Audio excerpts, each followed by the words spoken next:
And we use the three senses: sight, touch, and hearing. And you come to the point when they know the letters well, they feel them well, and sometimes at that point they start writing. But sometimes they don't. I think you find each class is different.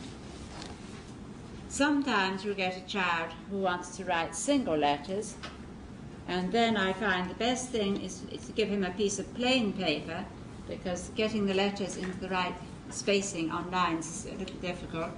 And I give him a sandpaper letter, and he traces the letter several times, and then he writes it. And then he traces it a few times, and then he writes it. And that is very much better than any form of writing copy, because when you give a child a letter to copy, I mean, they deteriorate the further he gets from the copy, don't they? And so I find that is the best way. But possibly he will not go into writing. I find if some children start writing, your whole group goes madly into writing. But more often than not, I found my group used to go madly into reading, and writing came a little later.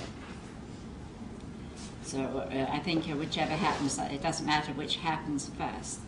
Now, the success of the material I'm going to show you today depends to a great extent on the amount of word analysis you did when you were teaching the sandpaper letters. At the end, whenever we had taught a letter, we listened for the sounds in words. Can you hear s in hiss? Can you hear s in snake? And we put the sound in different places in words, because we didn't want the child to get the impression that only the first sound in a word was the sound that mattered. And when you do that with the children, and you say, now perhaps you'll be able to think of a word if you do come and tell me, then they get the idea that they can do it themselves, and their minds begin working on word analysis, and you hear them sitting and analysing words themselves, and very often they come and tell you a word, a particular sound, or they come and say, there's a p in potato, what is p like? You see? And so, yeah, when they do this, they are prepared for the next step, which will be word analysis. Now, word analysis, breaking words into their component sounds, is easier than reading, which is fusing the sounds together to make a word. So we go now into the word analysis. If you're going to go into the word analysis with the children, you have to be very careful in English to choose only phonetic words. Italian, Spanish, you can take any word because all words are phonetic. But in English, because it's such a rich language, we have to be careful only to choose those words which are phonetic. And we're going to start as easily as possible, and so we start with 2 or 3 letter phonetic words. Now, we say a word is phonetic if every letter in the word has its phonetic sound. It isn't the length of the word that matters. What matters is that every letter has its phonetic value. Now, I think what I'm going to do next is to put a few words on the board, and you just write them down and tick the ones you think are phonetic. You see? And then if anyone doesn't get it right, then you can get some extra help from me this afternoon. All right? But you can't go any further until you can recognize which words are phonetic and which are not.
think that's enough for you to practice with. About cat. Yes. T? No.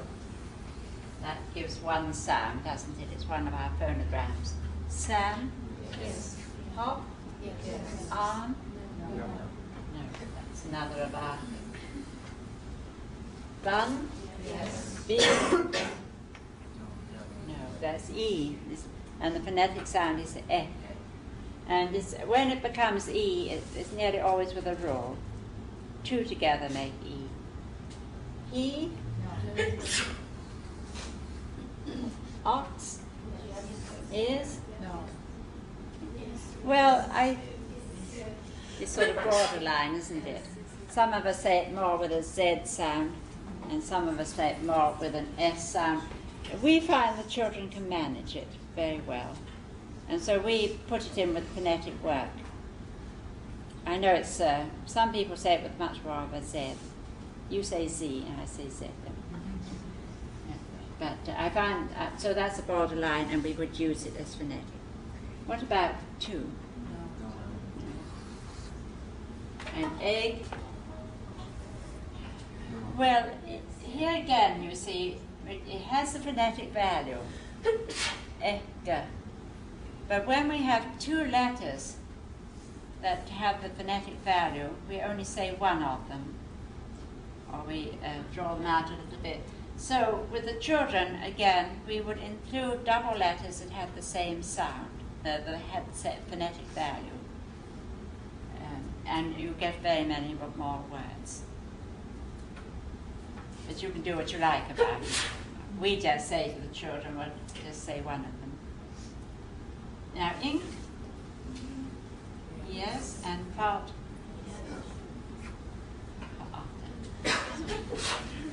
Those two are questionable, but we actually use them, so you can make up your own mind what you want to do.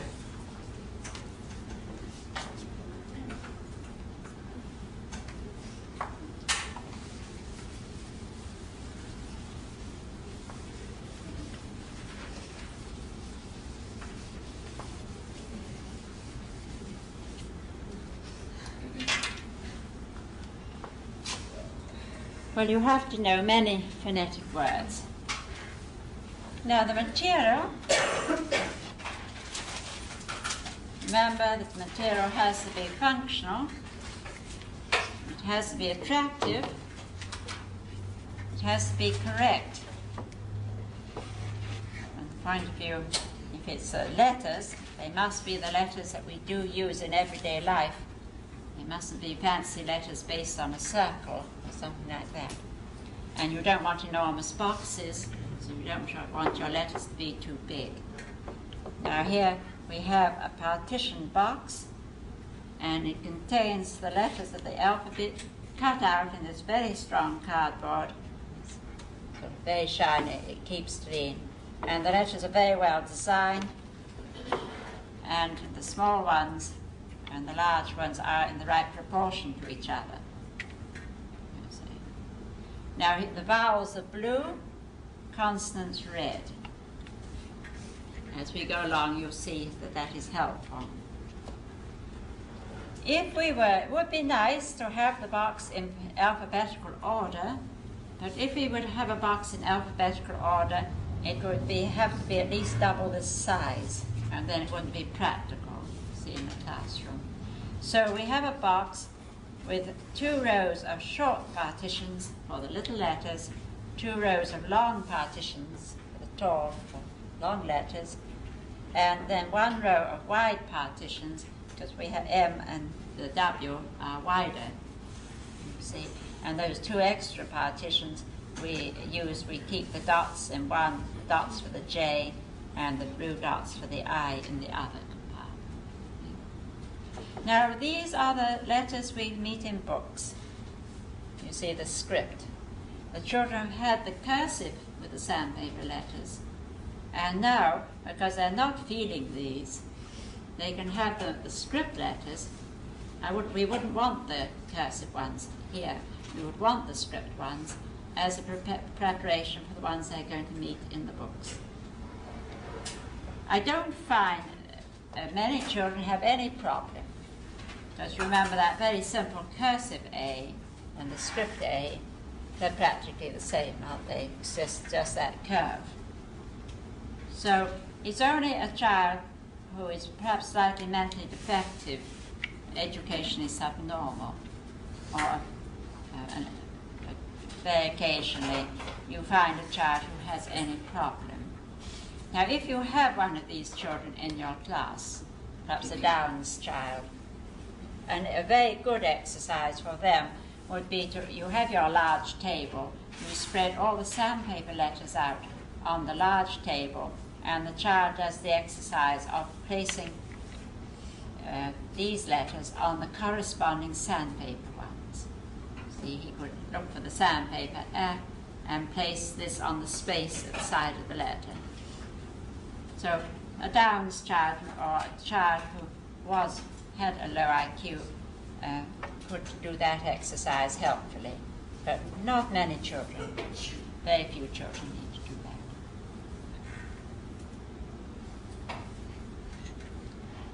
Well, now, your first introduction has to be very exact, short, a very simple, exact introduction so that the children understand the box, the alphabet, and how to find the letters. See? And then, so middle period, you're going to give them enough help. Each child needs, they differ in the amount of help they need. And then finally, you're going to devise a means for the child to be free of the teacher and be able to work alone. I think it's just as important that the teacher is free of the child, because you know you've got a lot of children to teach. Therefore, if you can get a child to work by himself, you have time to teach somebody else. You see? So it's a mutual independence.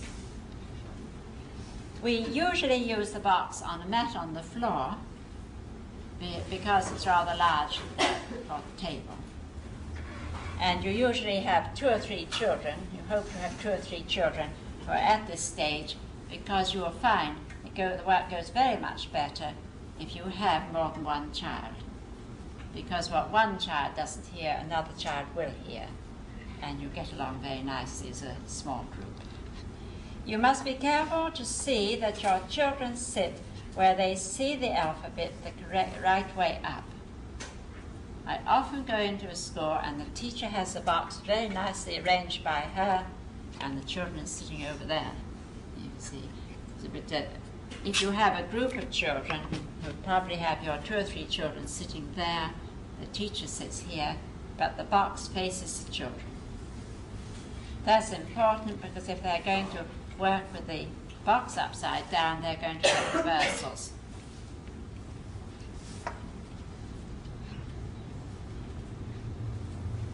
First of all, this box has not been in the classroom. It's been in your stock cupboard. You only bring it into your classroom when your first children are ready for it. I think that's another mistake that is often made. The material just stays on a shelf. You see, there's nothing new and exciting about it because it's been sitting there ever since you came to school.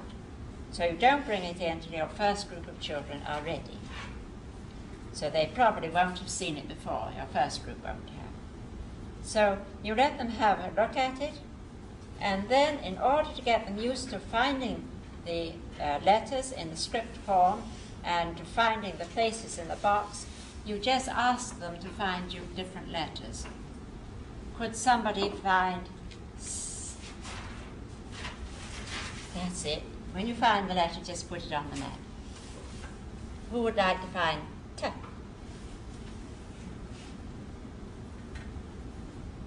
big K.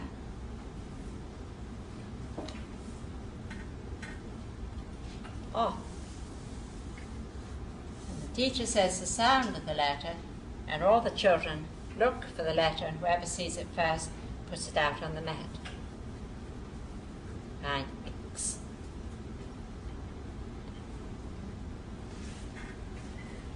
You have a little practice like that until the children are used to the box, used to finding the letters in the box. Now, could We all put the letters back in their right places. Everybody helps put them back. You have a little group, you will want to get them all involved. Now we make some words. Let's make pig. Pig. And what sounds can you hear when I say pig? What do you hear? Pig. P? Yes, all right. Somebody find P.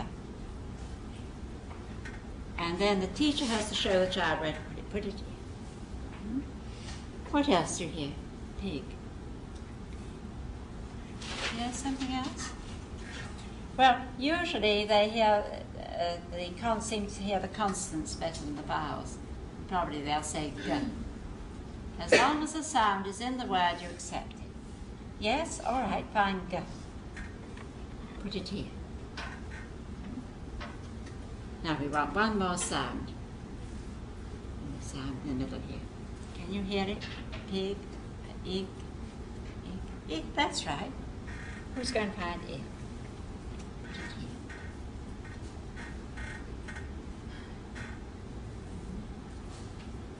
And everybody contributes, you know. Some are better at hearing the sounds than others. Anyone who hears one, then anyone finds it. And then the teacher reads the word back to the children. The children couldn't possibly read the word themselves, but by reading the word back to them, they are prepared for the next stage, which will be reading. You see, every lesson we give in the Montessori classroom leads on to the next lesson. And when we learnt the sounds, we did some word analysis which led to this exercise.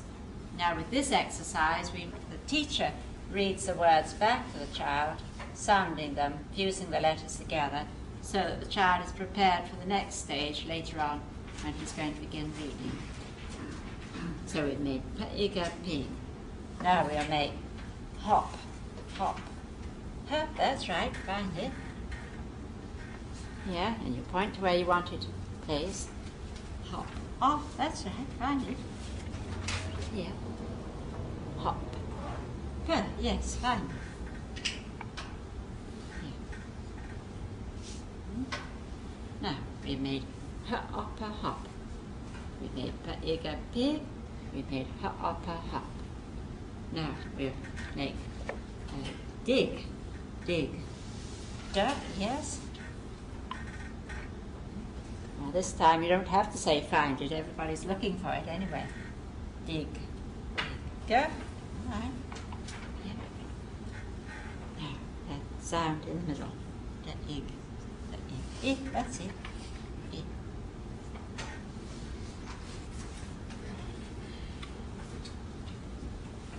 Now we made the ig a dig. We made hat. Hat.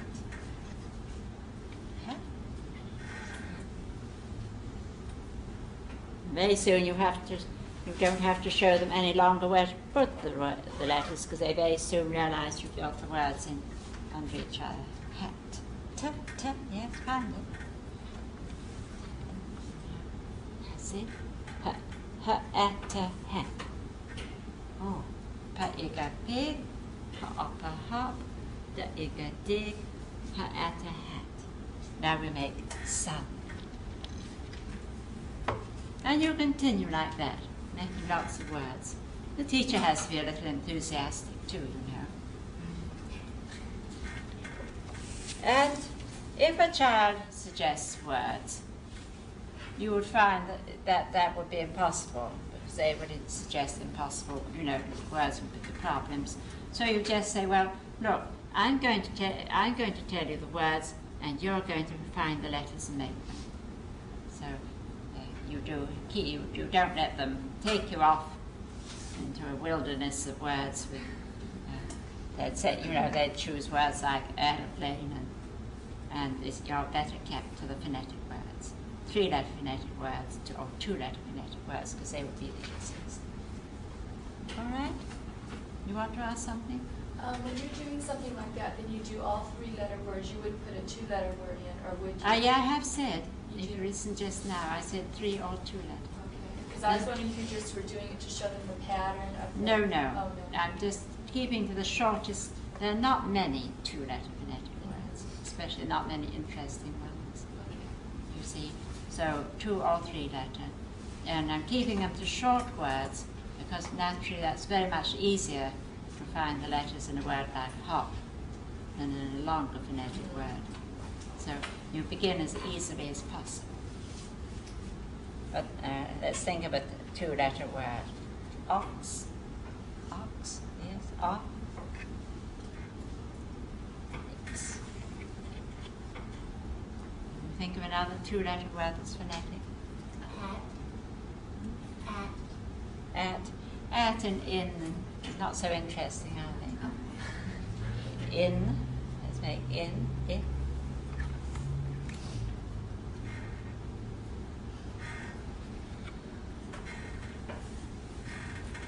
You almost have to go to 3-letter words because there are not many interesting 2-letter words. But 2 or 3-letter words as long as they're phonetic.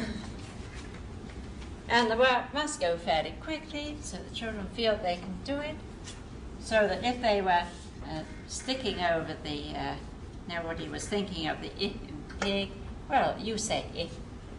You see, you can always join in.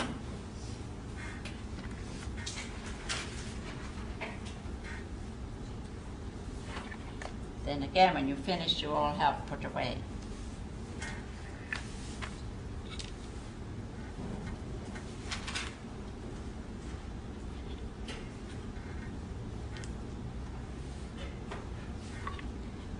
With most children, you will have to do it the next day, and possibly the next day have 1 or 2 lessons with a group. Some children are able to analyze words immediately from the first lesson. They vary a good deal in this. And if there's a child who hasn't quite learned all his sounds and he's dying to join in, naturally you would let him join in. All right then. Well, when the child is working and you feel that any child is really managing most of the sounds without difficulty, he's hearing the sounds and the words, and you feel he could manage alone, then you have to have a material that will keep him working on 3-letter or 2-letter phonetic words. See? Because you don't want him to keep coming to you for a dictated word, because you will be busy giving lessons to somebody else. And so you find little objects, very attractive little objects. There are some very ugly little plastic things that you wouldn't give the children. You want really attractive little objects, because if you make the work as nice as possible, the children are drawn to use it, and they love little things. And for this work, the reading, the writing, the grammar, we do color code, because then if we have everything that is 3-letter phonetic, 2-letter phonetic words in one color, then the children know the stage they're at. They know they can take anything in that color. And then we go on to the next stage, longer phonetic words, and that would be in a new color, and the children know they can take anything in that color. See, and then you move on to phonograms, they will be in a different color again. So it's very easy for the child to take the work at the right stage. And it's very easy for the teacher just to go and pick up a box in the right color. Now, we don't color code for anything else, because if you're going to color code for anything, for everything, life is just a confusion, you see? So we keep the color coding just for the reading, writing, grammar. And as far as the elementary other materials go, they have a shelf where they're kept, and the children have no difficulty in knowing where they're kept. They always put them back in the right places. They don't have to have a colour to tell them where to put the pink towel, like that. Now, my two three-letter phonetic word is colour-coded in pink. Most children are very fond of pink, but it doesn't have to be pink. But pink doesn't conflict too much with the grammar colours, so I think pink's quite a good colour. Now you will have as many boxes as possible of little objects whose names are three-letter phonetic words. Now there's a little hat. There's a bus. Now that's a model, of course, of a London bus. A rat. I've got a black one, which is nicer. Cub. Pot. Lux. And pig. 6 or 7 things in a box, you know. Well, if you like them so much, you can see the children would. You can get plenty of these, and if you travel to other countries, you'll find you'll get other ones. Like I bought this string of hats in Mexico. I think there were about two dozen hats in a string, and each one was a little different. I got here a top and a box, dog, nut, cat, and egg.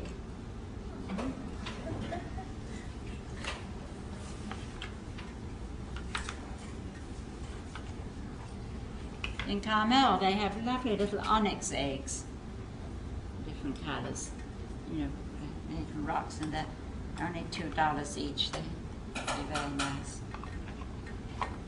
But they have them here.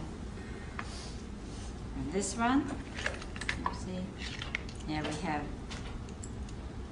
van, tin, and tub, and we call it a peg, but I believe you call it a pin. The thing you put clothes on a line with, you know. And that's a pan, or it can be egg, because I think there's a fried egg in it, and nut. You see?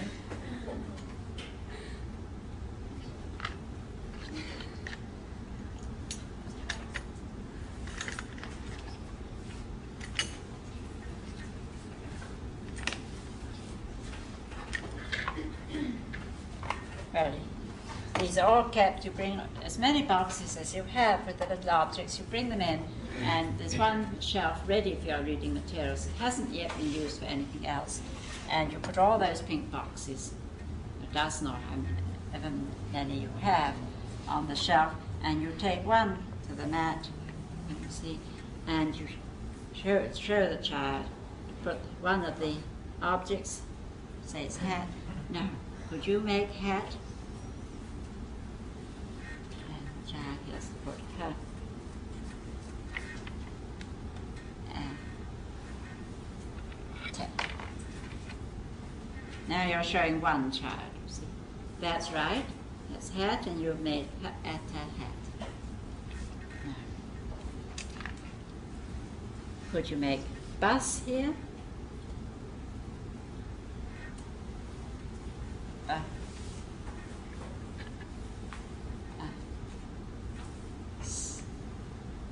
That's it, you made bus. Here's a little cub, it's a little lion cub. Could you make cub? And so you show the child to put out an object, build the word, put out another object, and build the next word. Now, if the teacher is there helping, and if the child missed the letter and just put bus for bus, then you would at once say, oh yes, bus, that's right, but we want another letter in the middle. Try and listen for the sound in the middle. it does ah, I, and it are the ones that seem to give them a little difficulty. Ah is quite easy. You want to ask something? Yes, you said this would be just one child? Yes, you're just showing one child.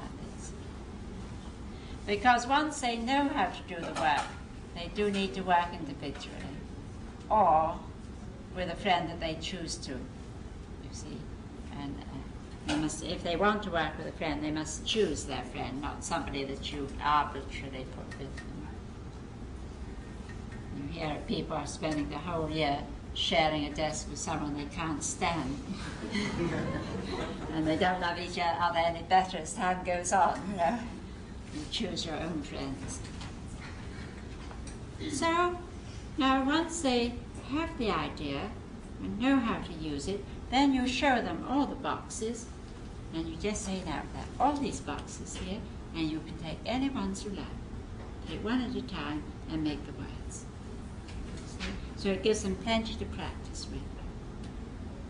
And as you're going around the classroom, if you've got a minute and they're getting it right, you would stop by the mat and just read the words back for them. The more you read the words back for them, the better. Oh, I see you made at a hat and bus a bus.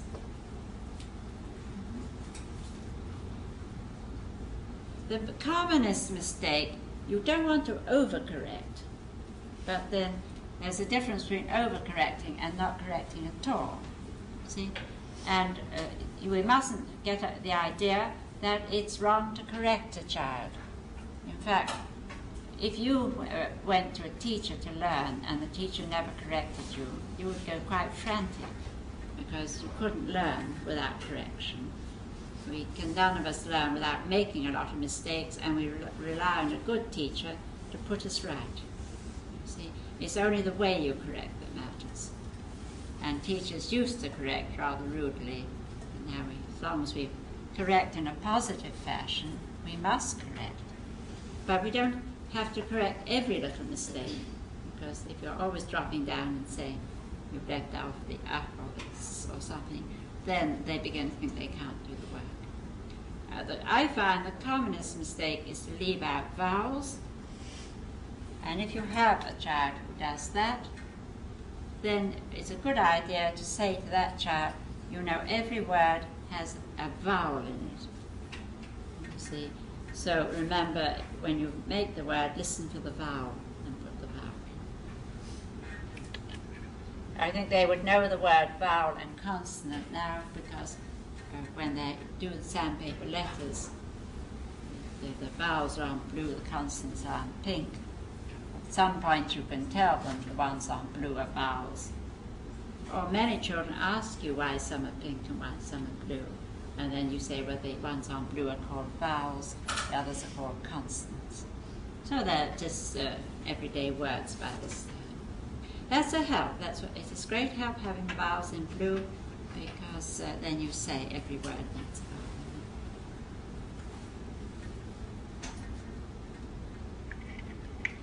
So plenty of material, very attractive material. And the child takes any box he likes, does the work, puts it away, takes another box. You do not have to, as in the old schools, the child doesn't have to wait for the teacher to come and correct him. See, because that was a tremendous waste of his time. So he does it, he assumes it's right, he puts it away and takes another box.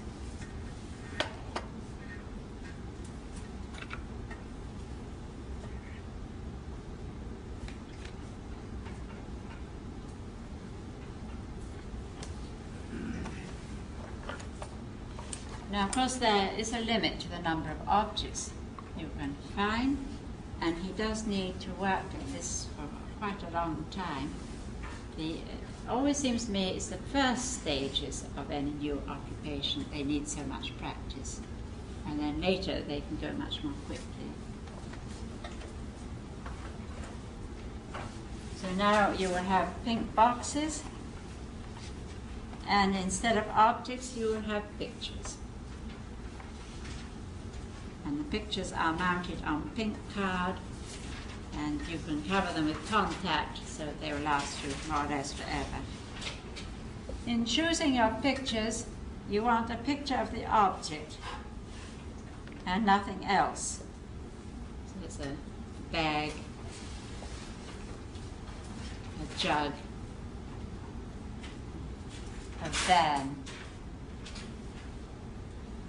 And there's, if you were to, children do look for they look at a picture and they see the detail.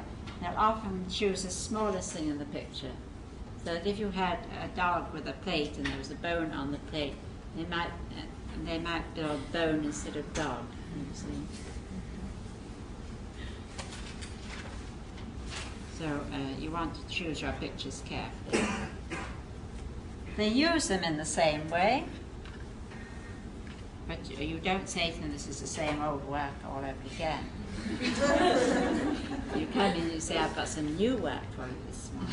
I've been doing such a lot, I've got some new things. Now, you see, and you just, now here's the jug. Could you make jug there? Jug.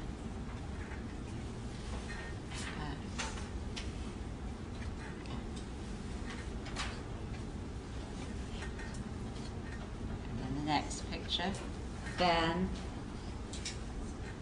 they built the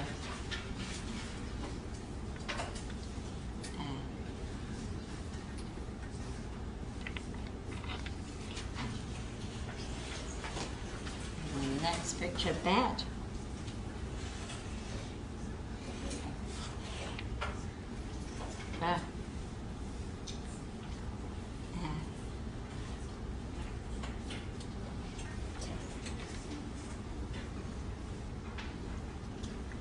Web.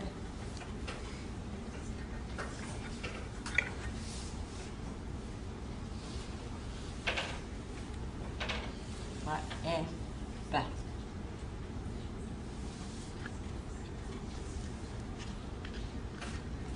Bun. Ba. Ah.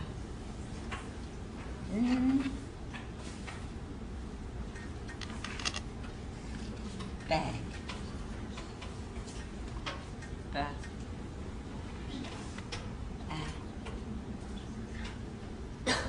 Go.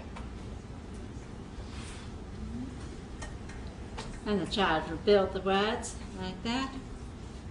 And if you were passing, or if you had time, when you finish, you'll go back down and say, oh, now let's see, what have you built this morning? Jug, jug, van, van, a bat, whatever web, a bun, a bag. And you would read the words back for me. Would you make more of a separation between bag, you go bag. I said, no, you're not sounding each letter the way you're saying it. You want to say each letter, and then say it quickly,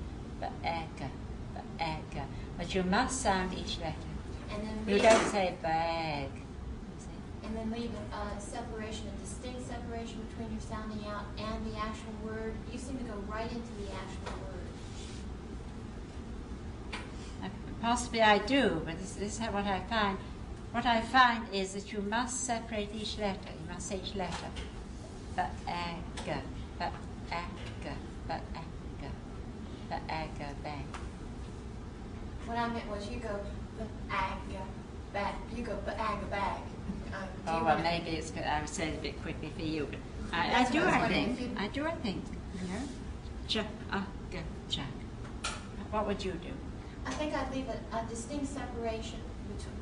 I mean, that's what I would have a tendency. You read one from me. Jug. Well, all right. No, I'm asking. This is just as good. I think I say jug. I don't think I hesitate quite so long, but it's just as good. I mean, you do what you find works. But I find it's a mistake when you don't separate the letters. Some people say jug, and the children don't know what's happening.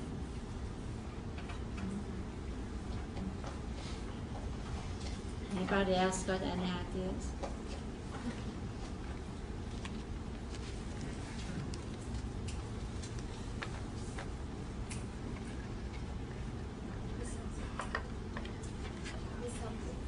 What? When you're reading to them, do you usually point to the letters as you...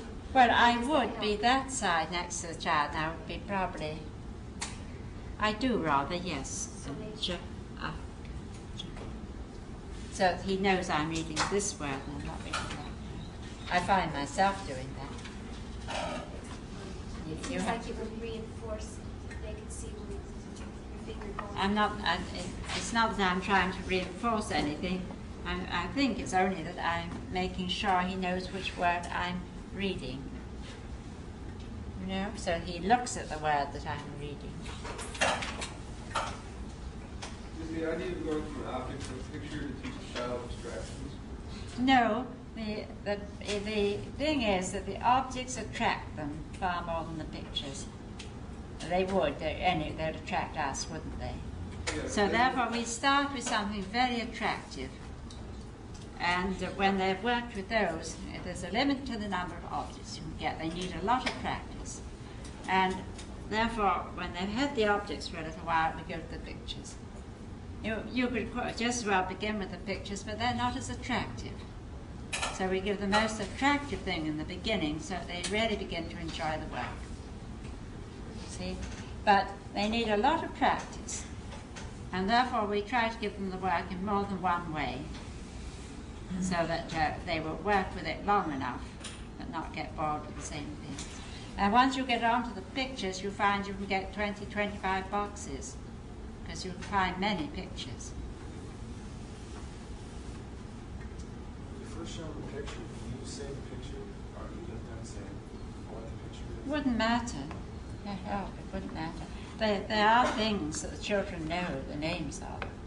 I mean, there's nobody who doesn't have the name of jug in your class, is there? Or bag, or fan. You see, they are very common words. So the child just takes a box. You don't have to tell him the words. The picture tells him what the word is. And if they, by any chance, but you can put in a word you think they might not know. It would be a good thing to do if you had a picture of something they didn't know the word, because it would enlarge. We do everything to enlarge vocabulary. And when you read, you get a tremendous acquisition of new words, because you're going to read lots of books, and every author uses different words. And that's why I think it's so wrong to write reading books for children and say, we have used only the same 20 words in this series. Yes, from every point of view. But once you read, you acquire tremendous vocabulary that you may not hear the adults using. So don't be afraid to put in a word that they don't know. They can always come and ask what the picture is or what the object is.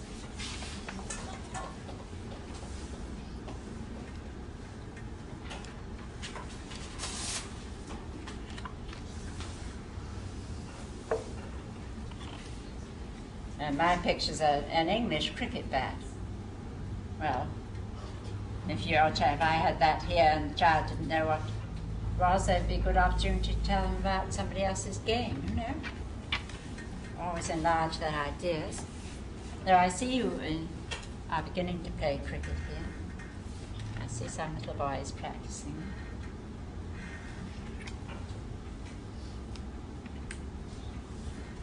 If they had a friend that they wanted to work with and the friend wasn't nearly as adept at the sound of letters, would you let them go ahead and... Well, it's up to you, you know. I think usually friends manage together pretty well. I can think of one case in which there were two children who knew each other very well at home. And the one child came a term before the other. And she learned her sounds very quickly, and was just ready for this work when the friend joined, because the first one liked the score so much that the friend joined, and the friend didn't notice any sounds. But naturally, the first days especially, they stuck together. And the second child was marvellous. She had this ear. She picked it up very quickly. And so the one who knew all her letters would say dog, and the other one would say that's d, and that's off, and that's g. It was uncanny. And they both learned to read at the same time. Well, it is, I mean, you are just analysing the words into component sounds. So it does happen that your friend joins in. Isn't quite ready for it, but together you get on very well. One doesn't know, the other one does. So they work. They don't seem to me to work in groups very much. They usually work with one chosen friend, I find.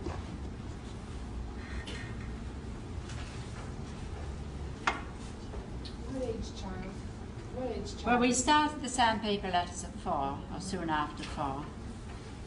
So it's any age, but if you don't get your children till 5, you start the sandpaper letters at 5. If you don't get them until 6, then you start at 6. You know, the best age is between 4 and 6. If they start soon after 4, then they're reading well by 5 and a half to 6. But I don't find if you begin earlier, then no. They don't make the same progress, they get round off with it, they're behind, usually behind at 6 if you start them too soon. We did talk about that before, didn't we? You do occasionally get a child who just takes it for granted he can make any word. And then if he does begin spelling words for himself, of course you would say nothing, you would just leave him, you see. And very often they spell their own name, or they know how to do that. But then they sometimes go into their parents' names or somebody else's names. Or if they come and say to you, I want to make aeroplane, and they can't, then you say, oh, well, aeroplane, I'll make it for you, and you can look at it, because you couldn't begin working it out. But if they say, I want to make mummy, do you say mummy here or you say mommy? Mummy. And they say, which is very common, of course. Well, they can do a certain amount, you see. They can do, that's perfectly phonetic. And if they have watched Sesame Street and know the names of the letters, then, of course, they will put in E. It is unfortunate. I find it much easier when they don't know the names of the letters. But if they haven't, then they have to come to you. And they often say, I can't make mommy because there isn't an E in the box. You see? And then you say, well, I'll show you what happens. Mommy. Now we put 2 M's here. We only say one, but we put 2. And when we want to make E at the end of a long word, one way of doing it is to take Y and call it E. So when we have a long word with E at the end, we put Y. Now that's M-A-M-E. Mom. But say the Y alone again. But it sounds like E, doesn't it? Yeah. It makes the E sound when it's at the end of a long word. It's one of the rules. And, I mean, if he was interested, you would then go into using words that contain that rule, but were otherwise phonetic. You made mommy, now make daddy. See? And the child could make most of it for himself. Da, da. And he often says, does daddy have 2 dads? Yes, it does, fortunately. And now you know how to make E when it's a long word. That's right, now you've made D, E, daddy. Now make penny. or poppy. And you suggest other words which are phonetic except for that N sound. So you do find some children beginning to go into building any word they think of. But for the most part, they will spell very phonetically, and you're better not to worry about it, but only give them what they ask for. If they came to you and said, I want to make ship, how do you make ship?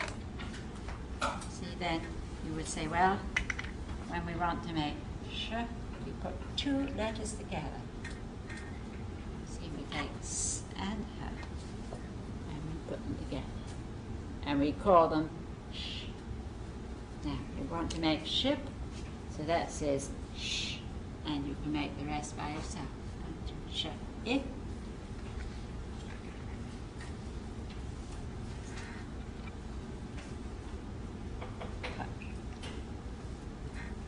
That's right. Now you make sh, if, ship.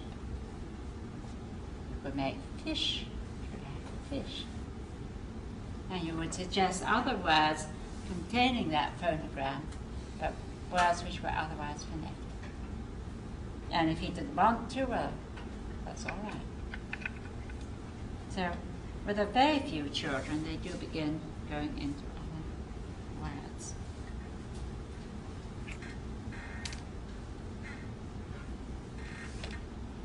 What's the age group when they start, after they've done the sandpaper letters, and then they start going into that? Like, let's say they start sandpaper like around 4. Does it take them about a year? Oh, no, I hope not. It'd be very, in a year, some of them are reading fluently. Really? Oh, yes, you drag the reading schema, you drag reading out. The reading needs to go very quickly. I've had many children who learn to read in a quarter or 2 quarters, and I would expect that everyone to be reading within the year, if they were normal children. We go much too slowly at the reading, and I think it's because we're using impossible reading schemes. The way English was originally written down was, of course, what was worked out in the Middle East. This breaking words into their component sounds and having a picture for each sound, you see. And therefore, with very few letters, you can write a language. Whereas, if you write Chinese, you have a picture for every word, and you have to learn every word separately. They've simplified it now, of course. But therefore, it took you a lifetime to learn to read. And we're teaching English that way. We're making them learn words by just looking at a word, remembering the pattern. Well, that's the way you learn Chinese, but not the way you learn English.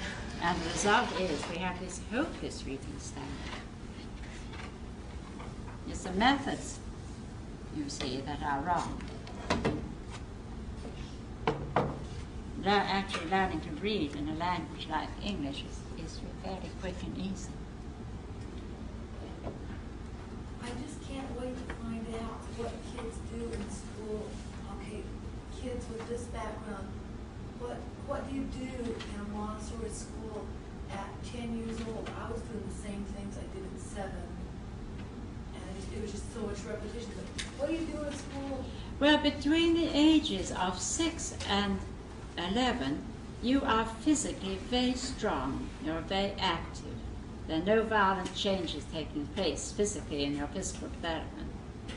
And we do a tremendous amount of work, you see, and I think many in Montessori schools are not going enough into work.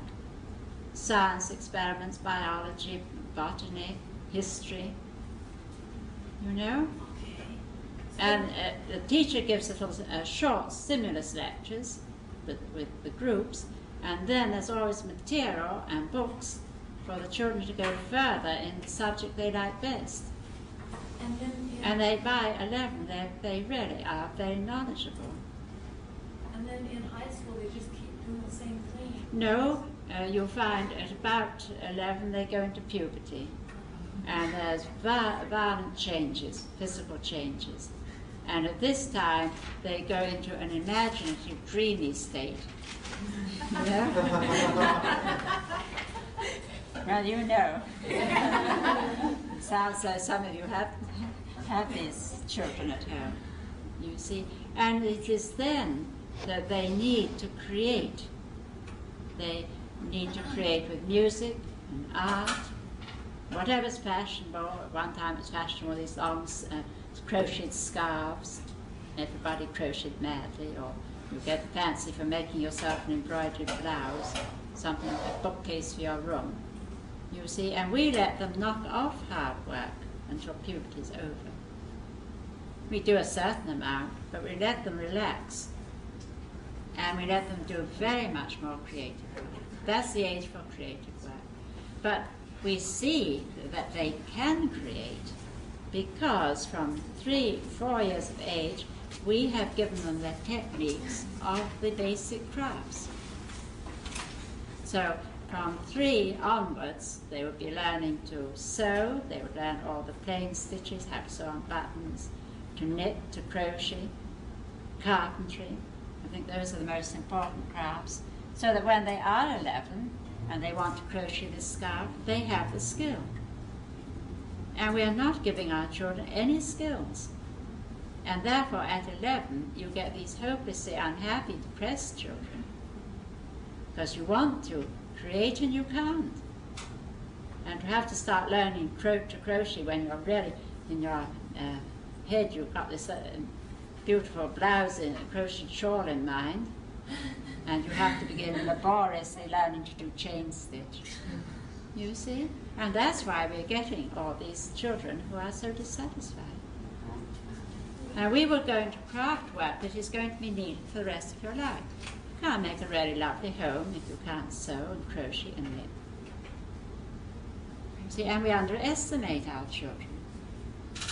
In the old days, when children's work was of help to the community, you see, but you should go to our museums in England and see the work that children did at 4, 5, 6.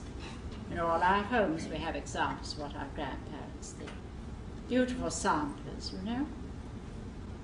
They're fantastically fine work. I couldn't do it. I have one which says, Mary softly, her work, aged 7 years. I couldn't do it. This particular one, there's the alphabet, and there are the numbers, and lots of different stitches, the basic stitches, and there's an apple tree with a serpent going up it, and Adam and Eve each side. You know, they often had texts, of course. And everybody, all children reach the standard. Now, don't think that needlework isn't for boys. Lately this fashion has come. Now, boys create in needlework just as much as girls do. It's highly creative. And in the days when England, one of our main exports was embroidery, in the days when you had these beautifully embroidered curtains, all on bedspreads, clothes, men wore wonderfully embroidered clothes, and so did women. In industry, it was the men who did the embroidery. It was not the women didn't work in industry. They did the embroidery in the home. But a boy would join a needlework guild under the master. He would have to take a 7 years apprenticeship, and at the end of that time he would have a very stiff examination. And if he passed, he would be admitted to the guild and he would earn his living at needlework. Think of those wonderful altar frontals, those wonderful vestments the priests wore. Very highly skilled work. This was done by the men in industry. And the women did it for the home. We just can't do it anymore. And the same with knitting. It was men, of course, who invented it, knitting and crochet. And again, a 7 years apprenticeship. And you had to pass to a very high level. And probably you went, if you were on the road or you walked, to the various centres in Europe where different stitches, different types of needlework, Florentine needlework. You might go and study in Florence, you see, for a year, and then come back. We forget how people travel. So, but you must begin, and the nice thing is, a 3-year-old, or 3.5 or 4-year-old, He's ever so happy just to sew on buttons. He's not interested in the finished product. So if you show him how to sew on buttons, he'll sew on hundreds of buttons. You see, and really gain the skill. Well, now you go to some countries today. I was in Peru, where they do this. Of course, the Incas were the most skilled weavers in the world. Some of their weaving, there were more stitches to the inch even than the French tapestries. Very, very highly skilled work. And they still weave beautiful patterns today.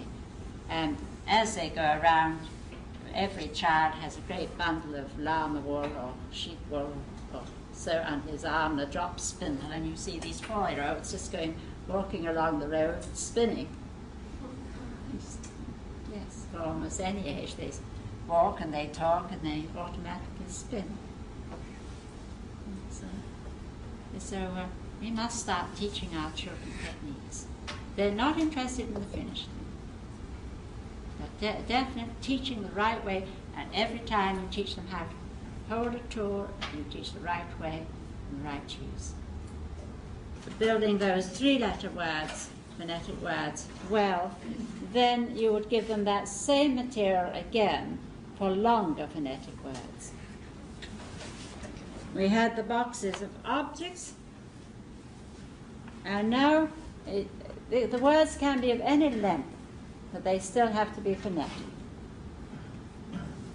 And personally, I put in the double letters that have the same sound, like the double G, because both letters have the phonetic sound, and I just say one of them. Or a word like bell, you see the L, 2 L's together just make one phonetic, the same phonetic sound of ball. And also, words that end in a k sound. It's nearly always little and big k together. You see? And so I say to the children, when they're 2 k's together, just say one k sound. And that gives you many more words to use. So, don't find they have any difficulty with that. But you see, you have again, you start with your boxes of objects, they're more attractive. There's a little crab, and the child will put down the word crab and will build the word.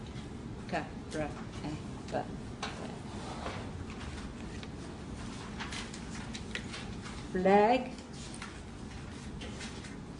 the word flag. Camel.